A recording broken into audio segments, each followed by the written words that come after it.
If you were to tell me 10 years ago that I would be dressing up in a fursuit and making kids happy, I would think that you were crazy. If you were to tell me 5 years ago that I would be able to go around the world to places like Central America and Africa with a fursuit, I would look at you like you were nuts. All these things I thought I'd never do, but thanks to fursuiting, I got to do them. My name is Sarah, better known as Tod Puppy, and this is the story of how I went across the Atlantic Ocean on a journey to Uganda to spread happiness and good memories to the kids there.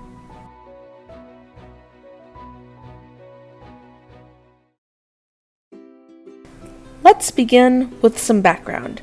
As a child, I loved to play pretend. I especially loved pretending to be an animal and entertaining the younger kids with my antics. But sometime in 4th or 5th grade, I lost my spark for a time. I was shy and insecure, especially around kids my own age. Kids bullied me throughout elementary school, which made me lash out and have even fewer friends. It wasn't until the summer of 10th grade when I found out about fursuiting and how people would dress up in animal character costumes. I found out how they made kids feel happy, loved, and important. I thought to myself, what if I could bring some of that magic to my town? So I got to work and drew up a costume design for my first fursuit character, Sarah Kitty. After months of begging and negotiating, my mom finally decided to let me commission Sarah Kitty from the fursuit maker behind Cant of Togs.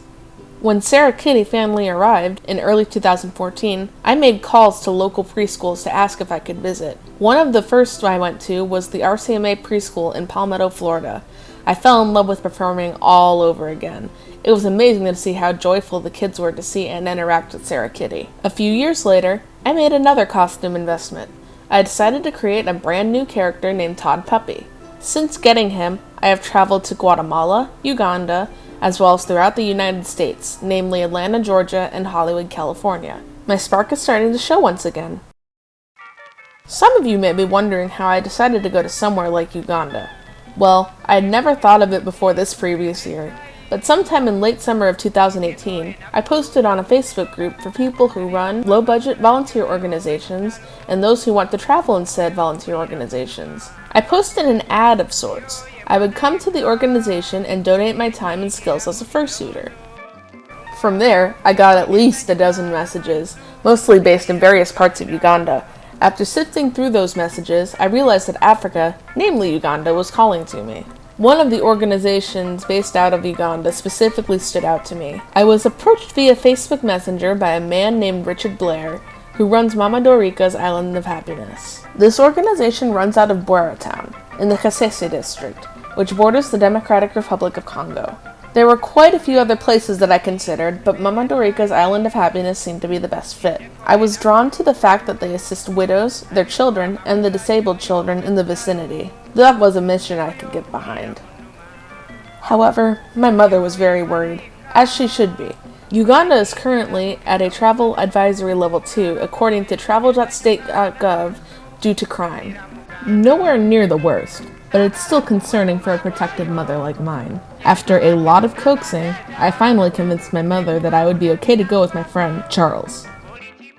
After a long countdown which spanned the length of a few months, I made the trip from Tampa to Maryland, near the Washington, D.C. area.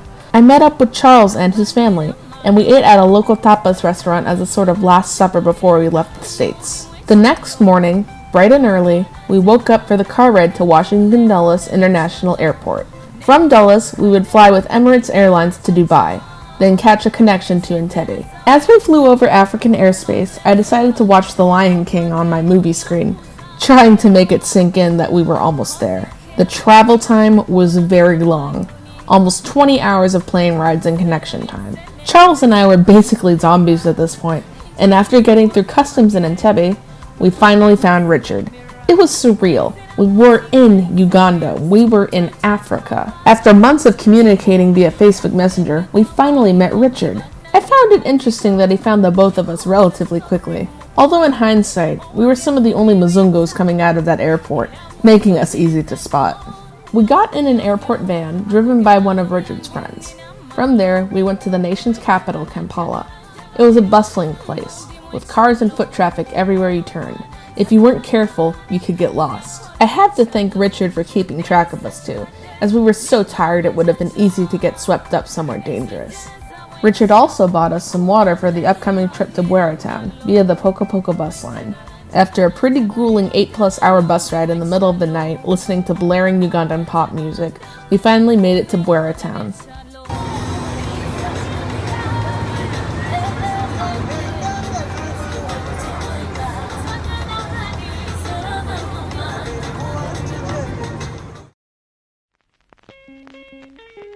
From there, we took a walk to the local police station, where we were asked to fill out a visitor's book with some basics: phone number, local address, email, etc. Thankfully, the police didn't see anything sketchy about our zombified, sleep-deprived selves, so we went on our merry way to the Mama Dorika's Island of Happiness headquarters. The building was not much bigger than a typical toll booth you might see in Florida when going through a sun-pass zone, but it got the job done. We got acquainted with some of the staff, including Kezia, Philemon, and 2 of their children, Promise and Patience.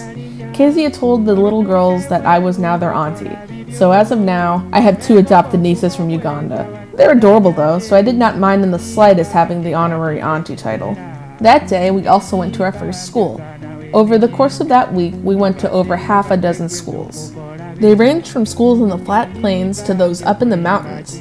The groups of kids also had very unique personalities. Some of them were more reserved and quite content with just observing or petting Tod, while some of them wanted to play with Tod's ears and dance with him. When we went to the schools, we also became acquainted with some of the widows and their children who benefit from the services Mama Dorika's Island of Happiness provides.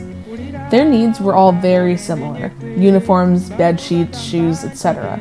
There were many, many children who went to school without shoes, obviously not by choice. This was an eye-opener for me, as cheesy as it sounds.